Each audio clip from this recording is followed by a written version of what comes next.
ba't yung anak niya? Ay, yung una kong reaction nung binasa ko siya, ba't ito nasa verse 11, ganon.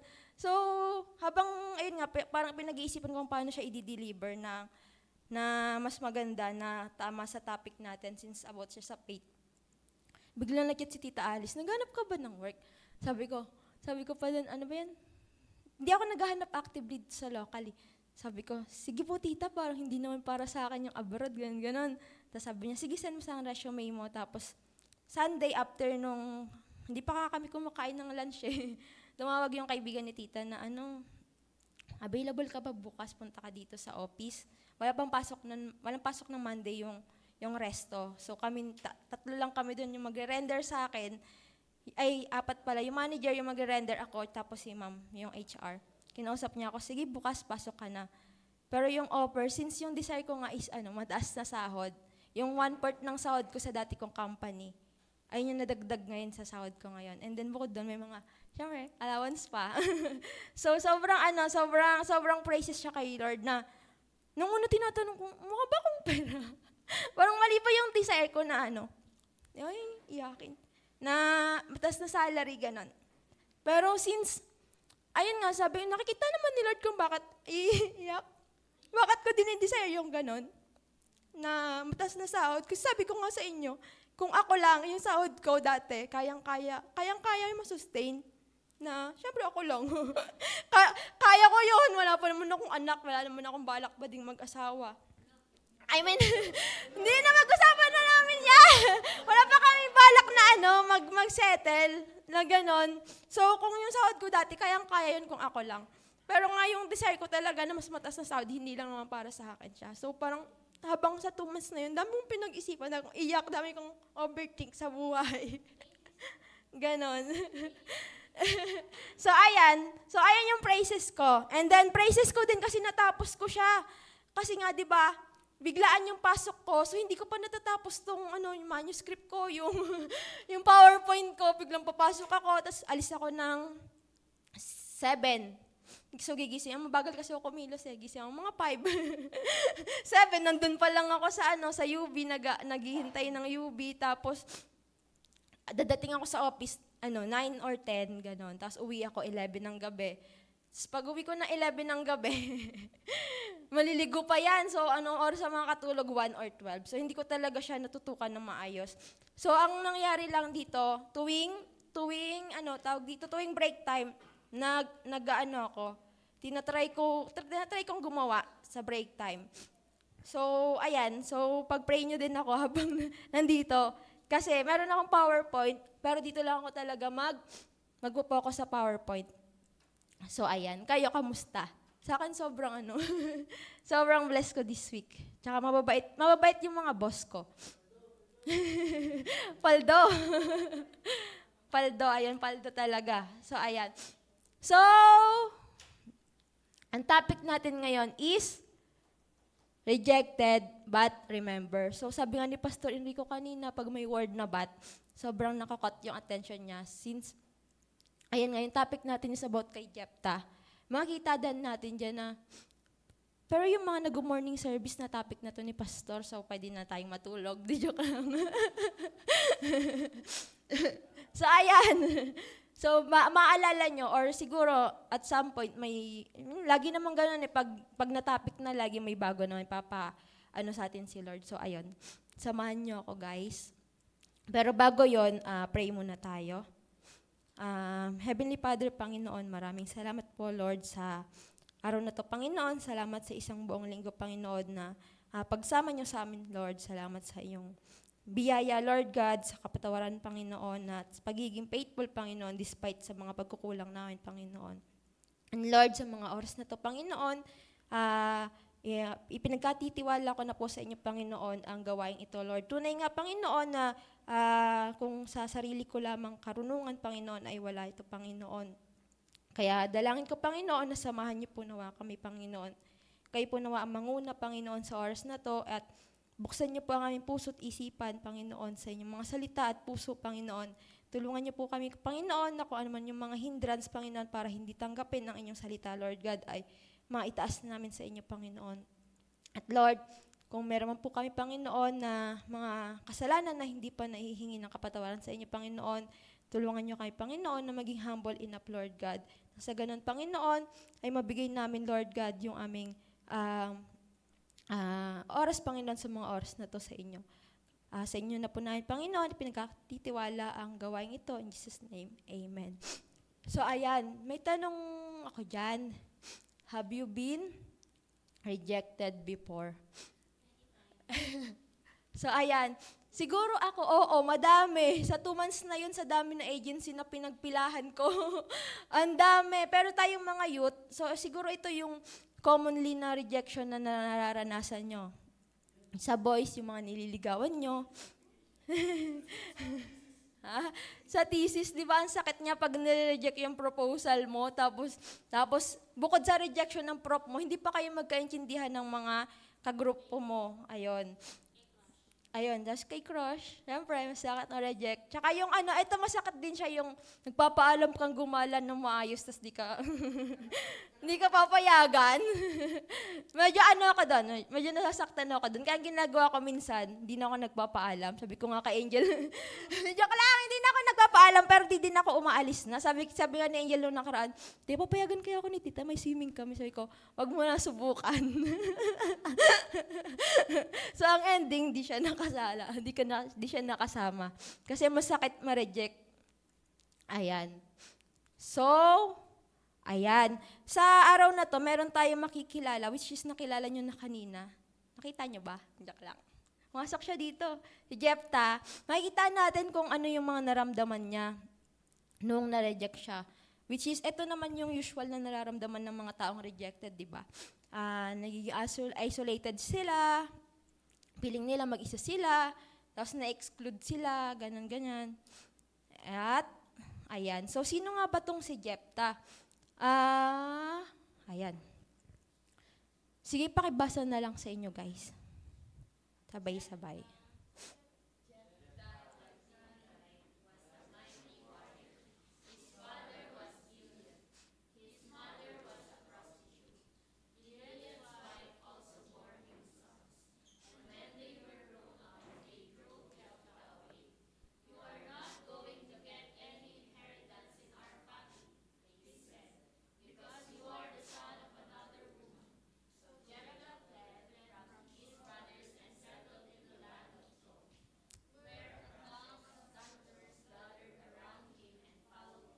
So, ayan. Ayan si Jephthah. So, sinerch ko kung sino yung Gilead. Parang wala akong masyadong nabasa about kay Gilead. So, sabi baka daw siya, basta isa siyang Gileadites. Ganon. So, ang naging focus lang sa pagpapakilala kay Gilead is isa siyang anak ng prostitute at anak sa labas. Kaya siya rejected sa pamilya niya. And then may 6 years dyan, kasi 6 years niyang nilid yung mga Israelites sa book ng Judges. So, ayun na nga, pag yung tao nire-reject natin, di ba, usually nakapokus lang sila sa mga negative things. Kaya natin sila ayaw, or kaya ayaw nila sa atin, kasi doon lang sila nakatingin. Which is katulad nga ng naging buhay ni Jephthah. Rejected siya kasi siguro pag naririnig nila yung pangalang Jephthah, or pag yung mismong pangalan mismo na Jephthah, parang nakakabit na sa pangalan niya na, anak siya ng na sabi nga ni sabi nga ni, sino yan? Aubrey, kala ko, di ka na pok-pok. So, ayun, anak siya ni Aubrey. So, anak siya ni Aubrey, joke lang. Ayun ni Boyet. So, ayun yung nakaano sa kanya na, si Gilead, nakakabit na sa pangalan niya yung pagiging anak sa labas at prostitute. Anak ng prostitute na doon sa dalawang yun, nakalimutan na nila yung unang binanggit sa pagpapakilala kay Gilead, na isa din siyang mighty warrior. So, sabi dyan, Jephthah's brother remembered where he came from but forget who he was. So, nakalimutan na nila, hindi na nila din naisip na si Jephthah is kapatid pa din naman nila, kahit kapatid nila yun sa labas. And, ayun nga, yung dun pa lang sa unang pagpapakilala sa Bible, di ba? Isa siyang magiting na mandirigma. Ayan. Hindi na nila yon tiningnan. Which is ganun din tayo minsan na, di ba minsan, nakita mo ba yung umuwi, yung anak ni ano? Ganon. Sa probinsya, ganon eh. Parang pag pinapakilala kasama yung pamilya na pangalan ng magulang mo. Si Jonabel, anak ni ano, ganon, anak ni Pedro. Ganon. Ganon sa probinsya pag ano. Hindi siya yung, kilala mo ba yung ano, ganon? Sa probinsya kasi ganon siya. Pag pinapakilala ko dun, si CJ apo ni Kayang, ni Nanay Kayang, ganon. Ganon siya. So, ganon na din, ganon siya tiningnan, pero in a negative way naman siya. So, sa application, sabi ko sa inyo, kay Kuya Micah, 5 minutes lang to eh. Sa application, don't let people's opinions determine your identity. So, ayan, yung mga opinion ng mga tao kay Jephthah, later on makikita natin na hindi yun nag-determine kung ano yung magiging kapalaran ni Jephthah sa dulo, di ba?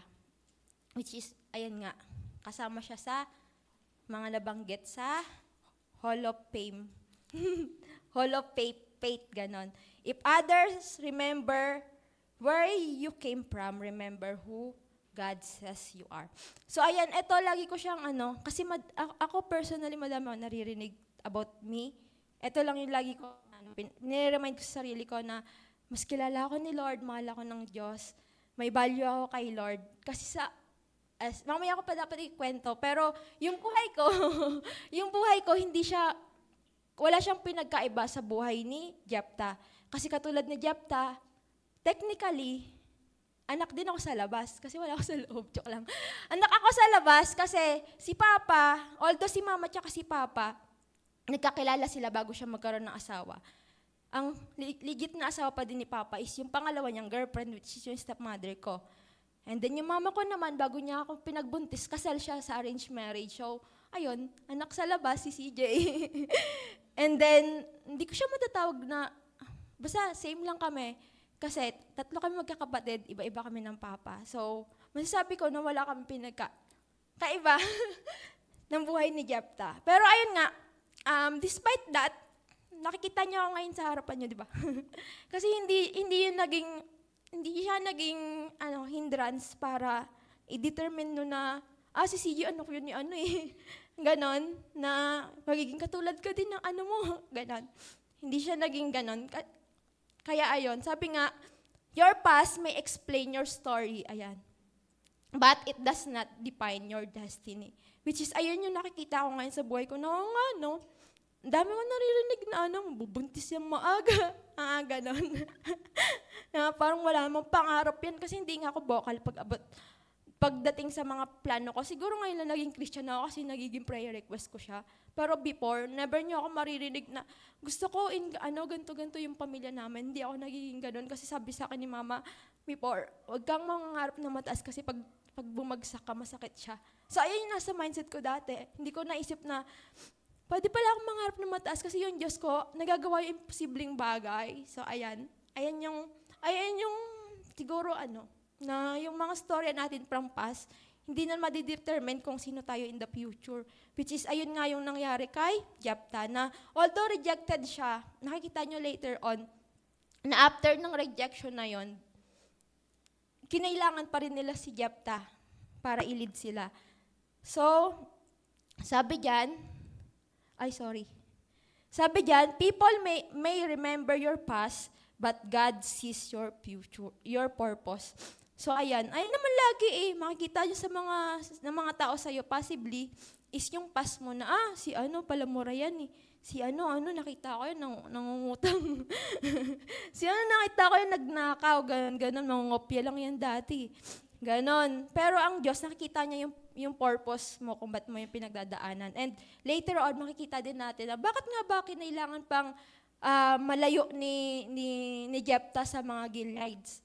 Nakikita din natin yan. Bakit niya kinailangan na di ba nag-plead siya, which is lumayo siya, doon makikita natin yung anong purpose nun. So, para mas maintindihan natin or mas maalala natin yung kwento ni Jephthah, regarding sa faith niya, ginawan ko siya ng abbreviation ba tawag yan? Abri na Jep. So, yung first is, Jephthah's faith was remembered as justified, empowered, and promise keeper. So ayan, yung ginamit kong verse diyan sa justified by God. Dito ko dapat ikwento yung story ko. Tsaka diba? Ayan, sabi diyan, kayo na lang muna. Sige, ako na lang magbasa. Sabayan nyo na lang. Sometimes, di ba, after to nung sinabihan nila si Jephthah na hindi ka naman kasama dito kasi wala ka namang mamanahin sa amin kasi anak ka sa labas. Ayan. Sometime later, when the Ammonites were fighting against Israel, the leaders of Gilead went to get Jephthah from the land of Tob. Sabi niya, halika, maging commander ka sa amin, labanan mo yung mga Ammonites. So doon na nila, di ba yung first 3 verses, nakapokus sila doon sa pagiging anak niya ng anak ni Aubrey, pagiging anak ni Pokpok niya, ganon. Sorry. Pagiging anak sa labas niya, ganon. Pero dito, naalala na siya bilang isang great warrior or mighty warrior. Sabi niya, so valid tong naging sagot niya. Di ba ayaw niyo sa akin, kaya niyo nga ako pinaalis sa bahay ng magulang ko or ng tatay ko? Bakit kayo ngayon pumupunta sa akin ngayon na kailangan niyo ako? Valid naman yung reaction niya, di ba? Kasi pinalayas niyo ako diyan. Tapos ngayon gusto niyo bumalik ako. Kayo ba nung nireject kayo ng mga tao, di ba meron kayong sama ng loob? Ako meron. Doon pa nga lang sa magpapaalam ako gumala, tapos di ako papayagan, sumasama yung loob ko eh. Pero dito sa kanya, valid na naramdaman niya yon kasi tinaboy nga siya eh. So sabi nung leaders of Gilead, nevertheless, we are turning to you now. Come with us to fight the Ammonites, and you will be head over all of us who live in Gilead. So sabi nila, sumama ka na sa amin, ikaw na yung magiging next leader namin. Kasi gano'n naman yung buhay ng Israelite dati, di ba? Kaya nga nagkaroon ng Book of Judges. Kasi magsasuffer sila, tapos pagtatagumpayan sila ni Lord, tapos magkakaroon ulit sila ng kasalanan, gano'n. So nagiging cycle na yon. So ngayon naman, nandyan sila sa kalagitnaan ng Ammonites, kinailangan naman nila ng savior or yung maglilid sa kanila, which is nakita nga nila is si Jephthah. Kaya ang gusto nila, si Jephthah yung manguna sa kanila. Sabi diyan, Jephthah answered, sabi niya, suppose you take me back to fight the Ammonites and the Lord gives them to me, will I really be your head? So sabihin na natin sumama ako sa inyo para talunin yung mga Ammonites. Pag ba pinanalo ako ng Diyos dyan, ako ba talaga yung magiging leader nyo? Siyempre, meron siyang may doubt siya doon kasi nga, knowing yung ginawa sa kanya, di naman sinabi sa Bible kung paano siya pinaalis or sapilitan ba siya or yung word lang na yun na hindi ka naman, wala ka mamamana, hindi ka part dito. Pero, ayun nga, dito humihingi siya na assurance na pag ba natalo ko talaga yung Ammonites, ako yung magiging leader nyo? Totoo ba yan? Ganon. Sabi na sa 10, sabi nila, ang Diyos daw yung magiging witness nila. Kaya, totoo daw yung sinasabi nila. So, after that, bumalik na sila and, ayan, ending, nag-lead talaga si Jephthah. So, ginamit ko yung word na justified dyan kasi, di ba, para mas maintindihan natin, the word justified means to declared righteous. So, sabi dyan, yung justification, which is naranasan natin ng mga Kristiyano na, ayan is act of God where He pronounced a sinners to be righteous because of the sinner's faith in Christ. So, ayun. Dito, declared ka na, tapos pronounce na ng Diyos na di ka na makasalanan. Dito naman, parang from being just anak sa labas, dito naman, justified ka na ni Lord as someone para mag-lead sa mga Israelite. Kasi yung mga Israelita, di ba, mga anak sila ng Diyos. So, as someone na may background na ganun nga, na anak ka sa labas, na anak, hindi ka lang anak sa labas, anak ka pa ng prostitute, hindi ka karapat-dapat mag-lead, dapat, di ba? Pero dito, since you are justified by God, siya na mismo yung tumawag para mag-lead ka. At I believe naman na pag tinawag ka maglingkod sa mga Diyos, ay sa mga anak ng Diyos, maglingkod sa mga anak ng Diyos, gagamitin ni Lord yung mga leader sa church para i-encourage ka na mag-lead. Ayun yung nakuha ko. I don't know kung kay Pastor Nobem or kay Pastor Enrico, kasi may time dito before na nagpaalam ako na ayoko na mag-lead. Sabi ni Pastor, hindi kaya namin nilagay dyan para, hindi ko alam kung sino yan, basta may nagsabi sa akin na, yung mga time na sobrang gulo-gulo dito sa church, tapos bago pala kayo maging leader ni Dayan, sabi ko, ayoko na mag-lead, parang hindi po para sa akin. Sabi lang ni Pastor noon, hindi ka naman namin dyan nilagay para lang may leader. Nilagay kaya namin dyan kasi may nakita kami anointing sa'yo. So I believe, ayun din yung nakita dito kay Jephthah na hindi lang siya nilagay, kasi great siya great warrior siya, hindi ganon. Kundi dahil justified na siya ng Diyos. So sa application natin dyan, human rejection did not cancel God's calling. So nireject siya Pero yung rejection na yun, hindi na nag-cancel yung calling niya to lead the Israelites or to be a leader mismo. Sabi dyan, Jephthah's background did not disqualify him from leading the God's people. Katulad ko ngayon, yung background ko, pag inalam niyo yung background ko, hindi ako galing sa prestigious family. Hindi ako galing sa ganung pamilya, yung ugali ko ngayon. kung iba siguro, kung ibang klase, kung iba yung take ko sa mga pinagdaanan ko before, hindi ako ganito dito. Or kung wala yung Diyos talaga sa buhay ko, hindi niyo ako makikita dito sa harapan. Makita niyo ako dun sa kalsada, nag-yosi. Nagbe-vape. Feeling ko ganon. Ganon niyo ako makikita kasi knowing, pag nalaman niyo yung background talaga ng story ako, makita niyo talaga na grabe yung pagkilos ni Lord sa buhay ko. Hey? Kasi talaga hindi ako galing sa pamilya na matatawag na model. Ganon. So, ayan. Wala talaga akong nilalook up sa pamilya ko na gusto ko ganito ako pag naging nanay ako. Gusto ko pag nakapangasawa ko, ganito yung mapangasawa. Wala akong ganon na background. So, ayan. Pero ayan nga, yung background na yon, katulad ni Jephthah, yung background na meron ako, hindi yun din disqualified para tawagin ako ni Lord para i-lead yung mga tao. Katulad nga ni Jephthah.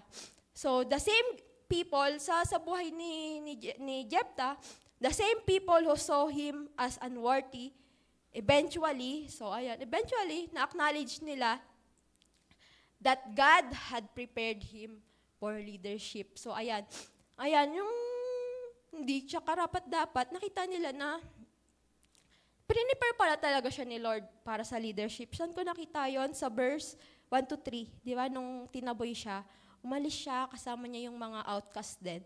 So, may mga nabasa ako na yung mga outcast na yun sumama sa kanya pag alis niya kasi parang kung nakikita siya ng mga Gileadites na anak sa labas, anak siya ng prostitute, parang yung mga outcast na yun, nakikita siya as great warrior or mighty warrior. So, sumama siya.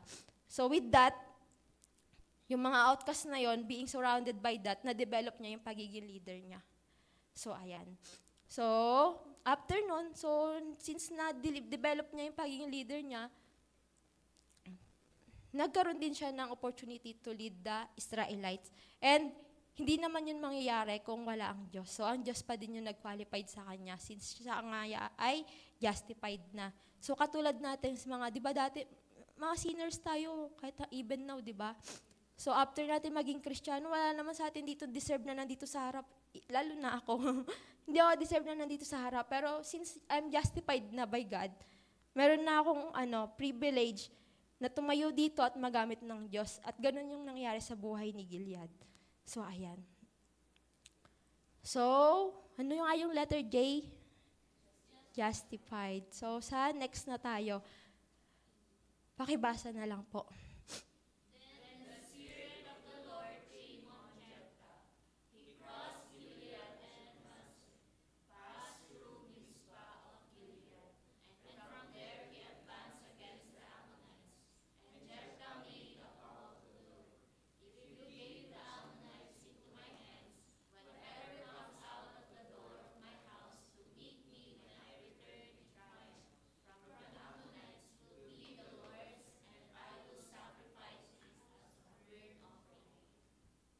So, ayan. So, yung second point natin is, he was remembered as empowered by the Spirit of God. So, sa verse 29 yan, di ba? Sabi doon, bago siya pinagtagumpay ng Diyos, parang binigyan din doon sa verse na, then the Spirit,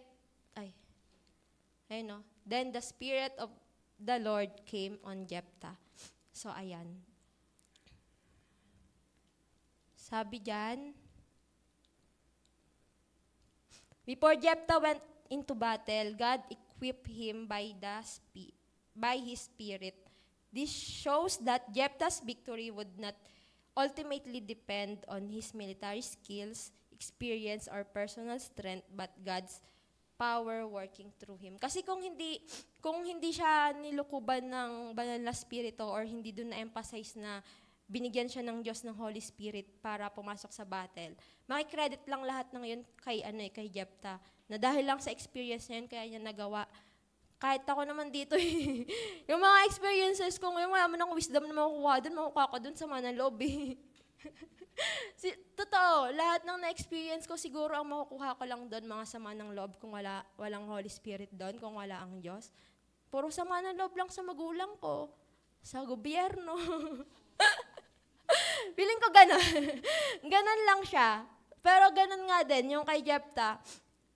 Siguro kung sa skills niya lang din siya nag-rely, possible na manalo siya, pero hindi siya enough para masabi mong isa kang tagumpay na warrior. So, ayun. So, makita natin dyan na siya ay nilid ng Espiritu ng Diyos. Sabi dyan, ayan. The same God who empowered Jephthah is the same God who empowers His people today through the Holy Spirit. Kaya 'di ba, pag naglilingkod tayo, or dapat, sana, ginagawa nyo pa ba yun, na hinihingi natin yung Holy Spirit, or sabi nga ni Tito po, kasama nyo naman na yung Holy Spirit. Ang gagawin na lang natin is maging dependent sa Holy Spirit pag naglilingkod, at hindi sa, magaling na ako tawag dito, magtugtog, di ko na-practicein yan, doon na ako magpa-practice. Ganon. Sana hindi gano'n. Katulad nga ngayon, di ba sabi ko nga sa inyo, sabi ko nga kay Kuya Micah, wala akong PowerPoint. So kung mag-rely lang ako sa sarili ko, wala to. Kaya ang ginawa ko, kanina, pagdating ko talaga, kasi hindi ko na kahit try ko sana kanina, kasi antok na antok talaga ako, Kuya Micah. So pagdating ko kanina, nagkulong ako sa Sunday school. Lahat ng pumasok doon, nagulat sa akin. Andun ako sa Sunday school, nag-pray ako habang praise and worship si Kuya Ryan, nag-pray ako, Lord, tulungan mo ako kasi kung sa akin lang talaga maliligaw ako dito. Hindi ko alam ang sabihin ko dito kasi PowerPoint lang to, wala talaga ako. So yung nakikita ko, 3 na, 1, 2, 3 kasi pare-parehas yan, wala akong manuscript. So ayan. So sana ganon din tayo kasi kung paano in-empowers ni Lord si Jephthah, ganon niya din tayo empowered. Kasi meron na nga tayong Holy Spirit sa atin kasi nga mga Kristiyano na tayo. And ayun. Sana talaga nagde-depend tayo sa Holy Spirit. Sabi nga diyan sa Zechariah 4:6, di ba pangalan to ni Raiden ba? Ganun. Not by might or by power, but by the Spirit. So sana ganun tayo pag naglilingkod. Kasi naniniwala naman ako na capable tayo. Possible na may talent ka. May talent ka magsalita, may talent ka sa tech, may talent ka sa pagtugtog, may talent ka sa pagsayaw. Pero, kulang pa din yon kung ginagawa mo lang sa sarili mo.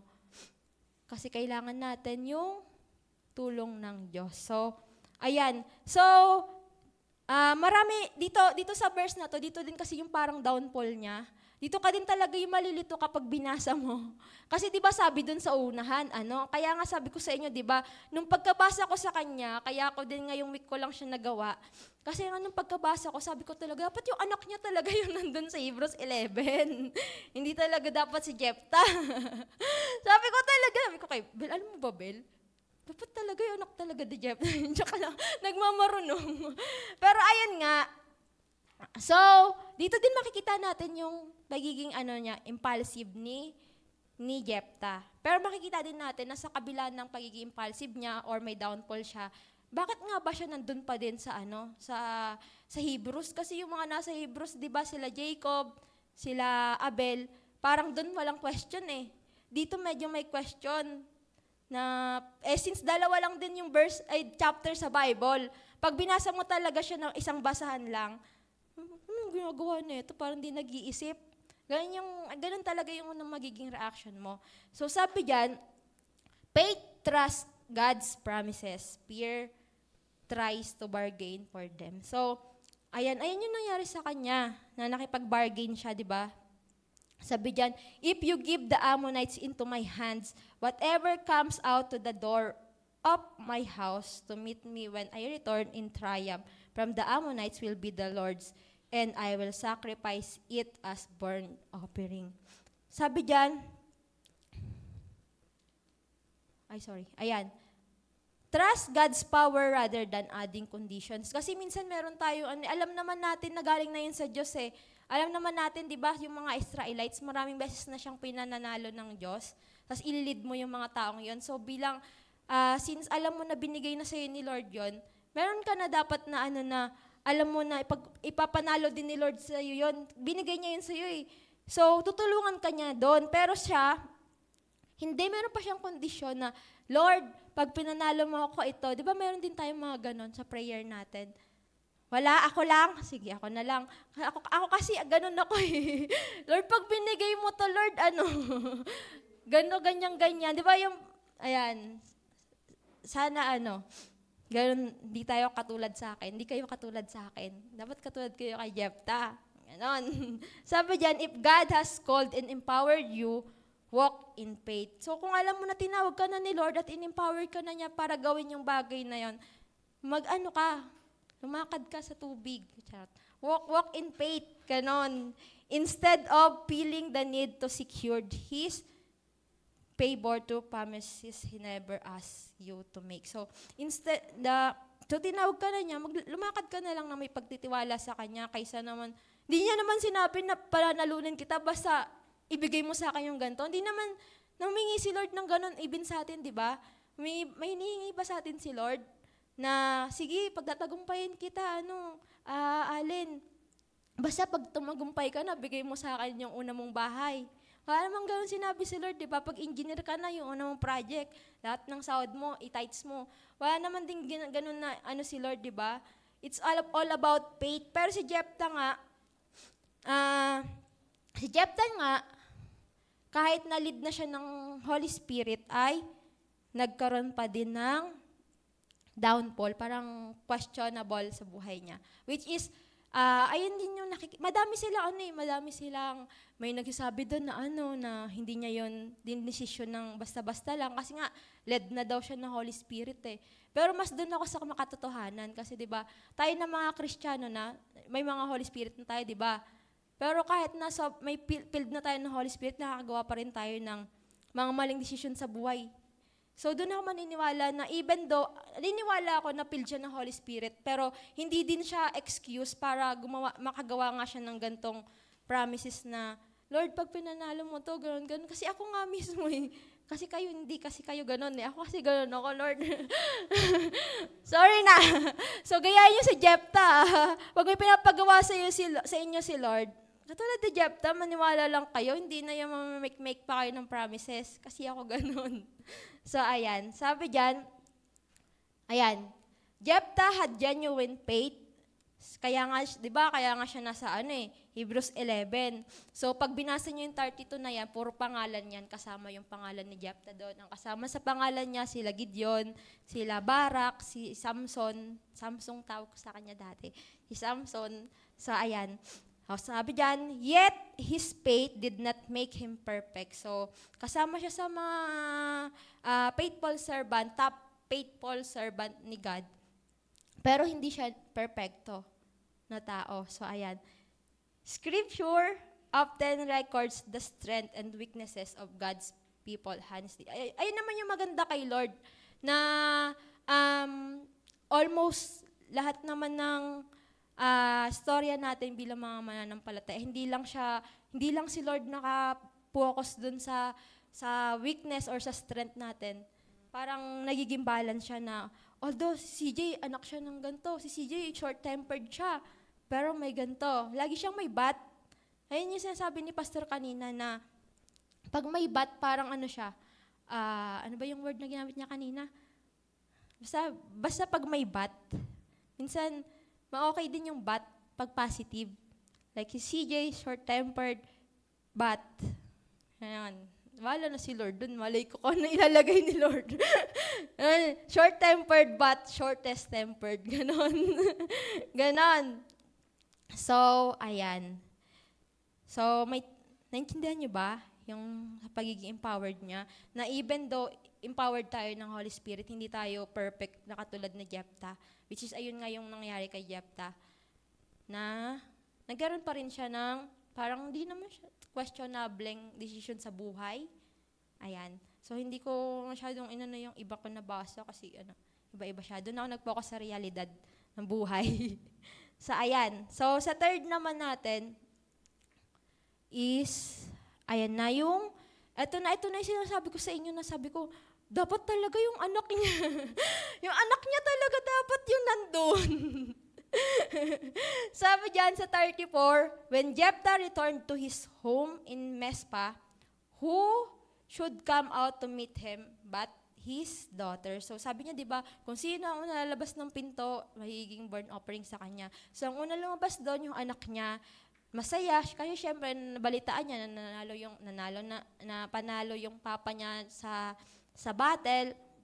And then, yung anak na yon only child lang siya. So, bukod sa, ayan nga, so pag sinabi naman talagang only child, di ba? Walang anak or na lalaki or babae. So, siya lang talaga yung anak niya. So, nung nakita niya yung anak niya, ayun, nag-iiyak siya. Kasi doon niya na-realize na, ano ba yung desisyon ginawa ko sa buhay? So, may mga ganun ba kayong desisyon sa buhay? O ako lang ulit? Ako kasi madami. Madami akong desisyon sa buhay na naiiyak na lang talaga. So, ayan, sabi niya, oh no, my daughter. You have brought me down and I am devastated. I have made about to the Lord that I cannot break. So, sabi, di ba pag binasa mo talaga yung itong naka-pink, yung sagot sa kanya ng anak niya, sabi ko talaga, Lord, dapat sinama niya decision sa buhay. Sabi niya dyan, di ba yung sagot niya, kasi kung ako yan, hindi talaga. Meron nga dito hindi pa ako pwedeng mamatay kasi wala pa akong Ganon. Di pa ako pwedeng mamatay kasi hindi pa ako nakapunta ng Vietnam. Hindi ko pa nakikita yung Northern Lights. Lagi ko sinasabi kay Mark yun. Gusto ko bago ko mamatay, makita ko yung Northern Lights. Ganon. So sabi ng anak niya, my Father, you have given your words to the Lord.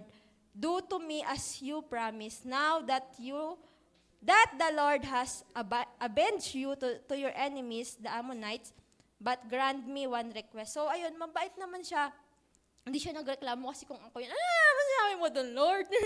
Hindi mo lang siya nagtanong, ano ba yung vow mo, Lord?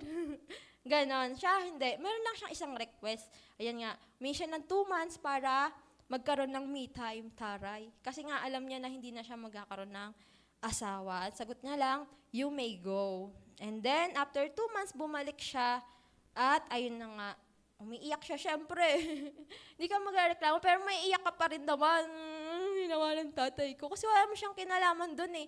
Ang kinalaman niya na sa naging usapan ni Lord tsaka ng papa niya. So, syempre, maiiyak ka talaga dun. Yung na-experience, maligawan, ganon. Ay, ako lang pala nakakita. So, ayan, sorry. So, sige, basahin niyo nga ulit.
So, ayan, di ba?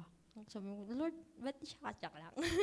Di ba, grabe din yung faith na anak niya. Kasi pwede naman siya, Lord, parang kasi di ba si Lord, ano naman, joke lang. Kung ako yun, Lord, pwede ba bawiin? Joke lang, kaso ano nga. So, ayan, sa third point, ang makikita naman natin dyan to complete the abbreviation ng JEP. Ano siya? Promise keeper. Nakakalimutan kong baguhin yung verse sa baba. So, ayan. Sabi dyan, pero, ayun nga, since meron ngang medyo downfall, bukod sa, promise keeper siya, medyo naging questionable din yung promise niya, di ba? So, may makikita din tayo dyan na lesson. So, sabi dyan, a rash promise brings painful consequences. So, ayan, sobrang sakit nun kasi yung only child mo, sa isang iglap lang, ikaw din yung may reason kung bakit siya magsasuffer.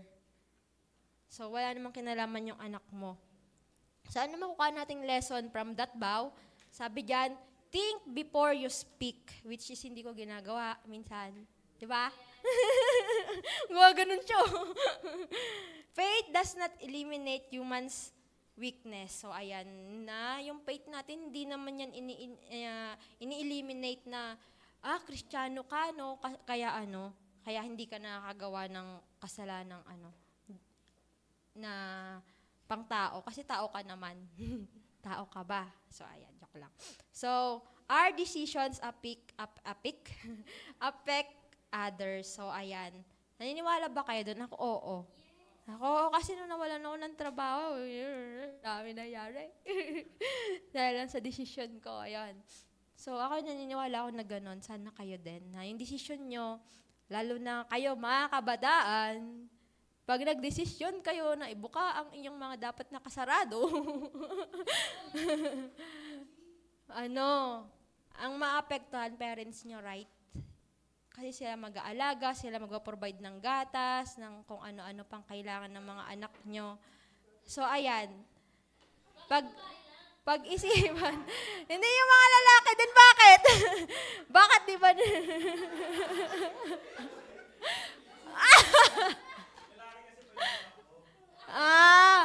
Ay, sorry naman. Mga lalaki, itali nyo yan. So, ayan. Pag-isipan nyo yung mga decision. Pag-isipan nyo yung mga decision nyo sa buhay kasi hindi lang kayo magiging apektado niyan. Na magiging masaya sa inyo at first, pero yung magiging consequences, kahit yung bisyo, sige sabihin na natin, bisyo na lang ba? Pag nagbisyo kayo ba, anong sunod ng bisyo? Pag wala na kayong pambisyo, pag nanakaw kayo sa mismong bahay nyo kasi wala na kayong pambili ng vape. Pinapalitan ba yun o pinagpapasapasahan lang? Ako naman. Nakita ko yan sa promise sa office. Oo, ang tatanda na nila. Sa office ha, yung mga lalaki doon, nagpapasahan ng vape, kadiri. So, ayan. Sana pag-desisyon, huwag kayong tumulad sa akin. Madami na akong mga maling desisyon sa buhay. Pero ayun, thank God talaga kasi hindi ako nalayo. Ay, promise talaga. Baka nakita niyo ako ngayon, may 3 na akong anak, tapos nag-yosi ako dun sa labas. Karga-karga ko yung bunso. Ganon. Piling ko hindi. Mga ganon. So, ayan. So, before making commitments, kasi di ba yung vow niya na yun, commitment yun sa Diyos, sana pag-pray natin, lalo na, di ba sa youth, minsan yung mga bago dito, sino dito wala pang ministry, lahat, pero na, halos lahat. So, bago tayo mag-commit sa ministry, pag-pray din natin na i-ready tayo ni Lord, kasi commitment siya, hindi lang siya yung pag pumasok ka kasi sa ministry, paano yung promise mo kay Lord na, ibibigay mo yung talent mo for Him. So, sana pinag-pray nyo din yan, hindi lang, ba't ka nasa ministry? Sabi ko ni Kuya Michael, tumanta daw ako eh. Patay tayo dyan. Ayun. Ganon. So, sana pinag-pray natin talaga. Tapos, ayan, seek tayo ng wisdom.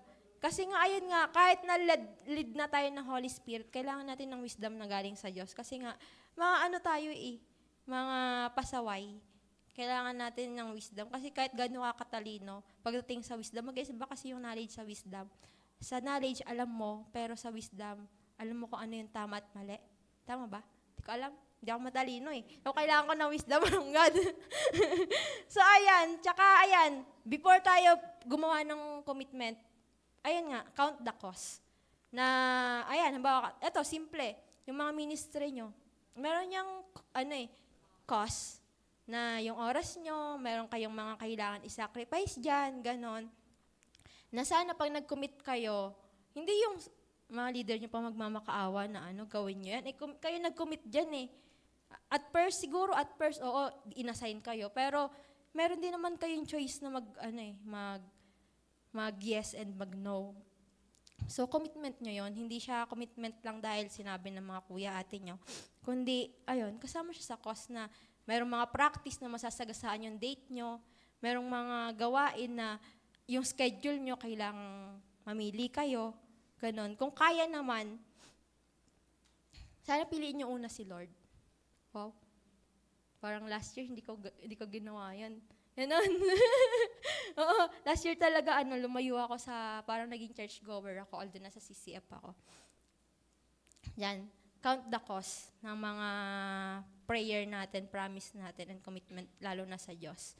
Sa tao, masakit na yun sa tao, lalo pa kaya kay Lord. Diba? So, ayan. So, bakit ko mga ba nakuha yung promise keeper na yan? Kasi makita natin sa verse 35. Sabi niya, and then, ayun din yung parang naging main reason kung bakit siya nasa Hebrews 11 Sabi diyan, I have made a vow to the Lord that I cannot break.